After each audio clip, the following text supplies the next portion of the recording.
I've been out in LA. Been doing that for a little bit. Yep.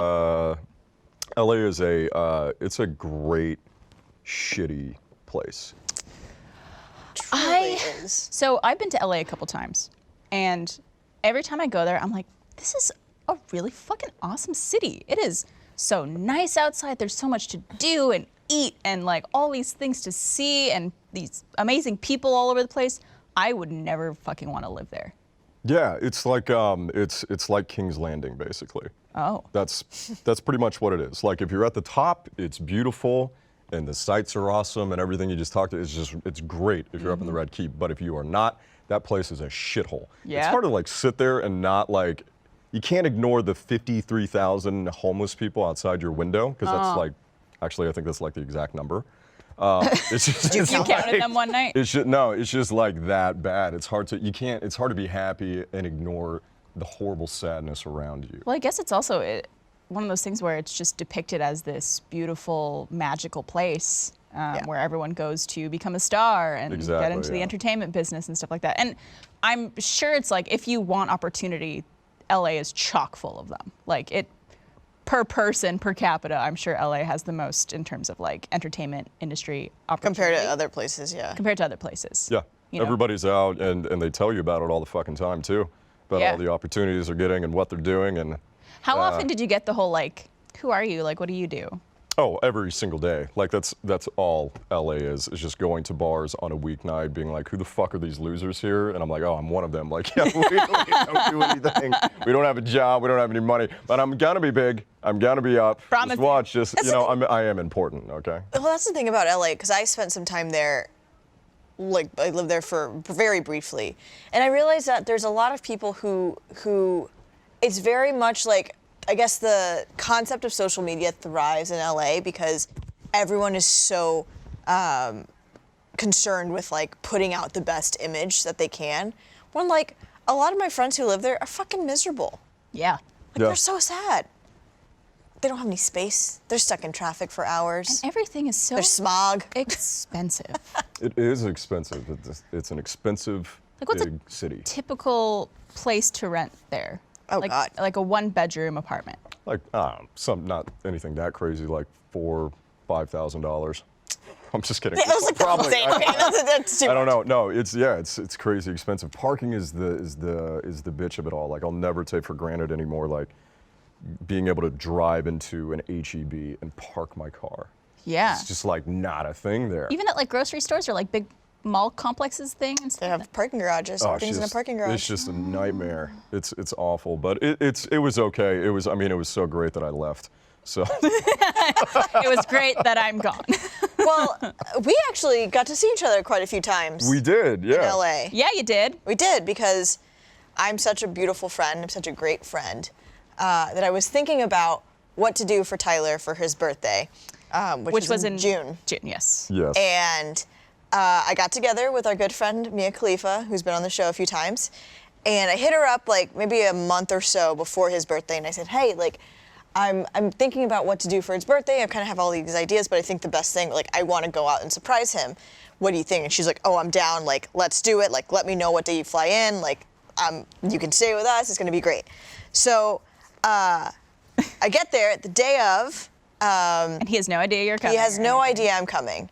Mia tells him that she's going to they need to go pick up one of her boyfriend's friends, which isn't uncommon because her boyfriend Robert fiance is Swedish, and he has friends coming in all the time.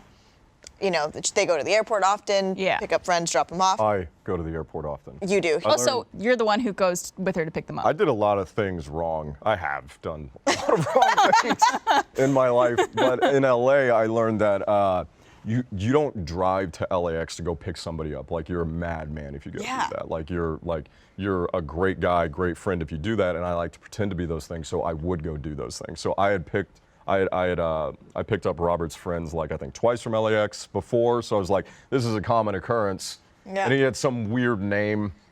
What was it? Mariel Malcedo.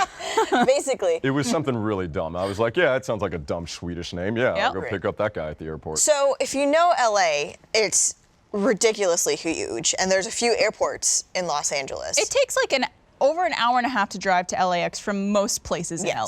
Even if you're right by it. Yeah. Yeah. So Mia tells Tyler, she's like, hey, I got to go to the Burbank airport to pick up Robert's friend. Do you mind driving? I can't exactly remember why. What did she tell you why she couldn't drive? Well, she's a terrible driver. She's a terrible driver. She's terrible. I don't want her to die. So just, which camera is this one? Okay. So for context, for people that don't know LA, it's like a big circle. And then there's the ocean down here, right? So Burbank is up here. LAX is down here. So they're completely different LAX directions. is closer to the ocean. Yes. LAX is closer to the ocean. Burbank is up. It's in the valley, as people like to say. How long of a drive in between? Probably 2 hours? It depends on where you are. So we lived in West Hollywood. I was living with her and Robert. And so she was like, I can't remember, like getting in at like 9 o'clock or some shit like that. So like leave at like 7:30 or whatever. Yeah. Traffic happened to be awful that day, which it is. You just accept it. It's really not that big of a deal. So we get in the car, hour and a half later, we're like closing in on Burbank, and then Mia tells me, you're gonna kill me, wrong airport. He's actually flying into LAX. But she knew. Oh, she 100%. Right? She knew. She did that. She was basically just to fuck with you. Yeah, so she didn't want she knew that if she kept Tyler out long enough, Robert would come home, and if they didn't leave in time, like Tyler would be like, well, why doesn't he just go fucking pick up his friend? So she was like, I gotta get this asshole out of the house for like 4 hours. God damn, she's great, master manipulator. Yeah, wow. Terrible. And so the map again, so like Burbank, LAX. So like to get back down to LAX, you can't just like go down. You have to go all the way around and go like by Santa Monica and then down to LAX was the best way we get there. So like 4 hours later, and then we go to the airport and I pull up and, you know, I'm getting out of the car. I don't, you know, pick up fucking Clem or whatever his name is. Clem. Some dumb Swede. Love the Swedes. And then I see her and my first honest reaction was like, why didn't you tell me you were coming into town? Right. That's so weird. You thought it was just a coincidence. I was like, You thought it was a coincidence. I thought it was like a Rooster Teeth thing. I thought like, you know, you're in town for whatever Rooster Teeth is doing in LA now. I don't know what y'all guys do. Yeah. And then it clicked. Yeah. Yeah. The video was very sweet. Are you fucking kidding me? Are you? It was very you cute. took a Was video. it was Mia who filmed it? Mia I filmed think? it and go in there and surprise him.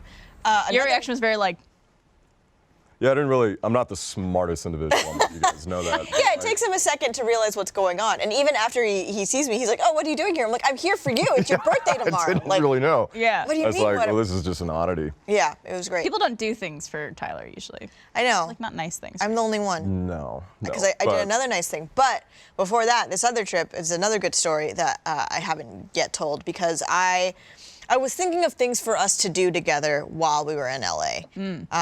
And it was when the Women's World Cup was going on. So I was like, oh, maybe we can go to a few bars or something, watch a game or two. And then I had an idea. I was like, oh, I've always wanted to go to a Korean spa. Ooh. And they have a lot of those in LA. And so I started looking them up, and then everything that I was looking at was basically like, oh yeah, like you come and you spend it's like a $25 entry fee, but then there's like all these saunas, all these different rooms you could get into. You can like upgrade for a massage, like yeah. all of this stuff. Sounds like a great fucking way to spend your day, right? Especially a birthday for a friend. So I was like, oh, this is awesome. So I started reading on the pages, and they're like, oh, like we separate men and women, and you know, like there's only one area, like a common area that you can be in, which is like kind of like a restaurant shop area or whatever. They don't do like couples massages or anything like No. And so I kept looking, and I was like, well, I don't want to like, you know, have this day that we're supposed to like spend together having, you know, a good time and like be separated. So I'm gonna see if I can find one that's like a co-ed one. And so I start looking and I find one, and it's like, oh, like you know, and everything's shared, like the sauna rooms, everything, like you only have separate lockers, but everything else is shared. I was like, oh, that's perfect. We can like hang out all day, maybe get some lunch, like naked together. it's gonna be great. Well, I did not know that was part of the deal. And it wasn't until I was like about to book like our day at the spa, and I was like, I'm gonna check out the like Yelp reviews and just see what it says. And the first one is like, warning, like great spa, but if you don't know Korean spas, you're fucking naked the entire time. Like everyone's naked. They don't give you like a robe or a... I mean, you have a robe, but like the whole thing is just like walking around naked, like titties out, dicks out, buttholes out, everything's out, and it's looking at you right in the eye, little brown eye. That's Looking right. at you. Little winky. Little winking face. Little. And so I was just traumatized at the idea that like, if without knowing, like if I would have booked it and then we would have like driven all the way there, which probably would have been a long drive, and then we get there, and then with the fact that we have to like sit there naked next to each other for the rest of the day. Because you guys are like best friends, but you're like not that type of friend. No, we're not. No. Which are, it's weird to me. I know so many people, some who have worked here, who hang out naked with their friends. Who? Max Krumke. Well, Max Krumke is a fucking anomaly. Yeah, that's true. He's an alien. And I like no judgment if that's the kind of close friendship you have with people. Good on you. But like, I don't want to do that ever. There is no friend I want to just hang around naked with. Yeah. Even Trevor, I'm like, I still like if we're not having sex, obviously, but Right. like I'd still like to have like a T-shirt on. Yeah. When we're Yeah. hanging out. You'd be like pussy out, like Winnie the Pooh. Oh, because he just has. Oh, no, He has that crop top. He he doesn't have. What about Winnie the Pooh's pussy? He's a dickless bear.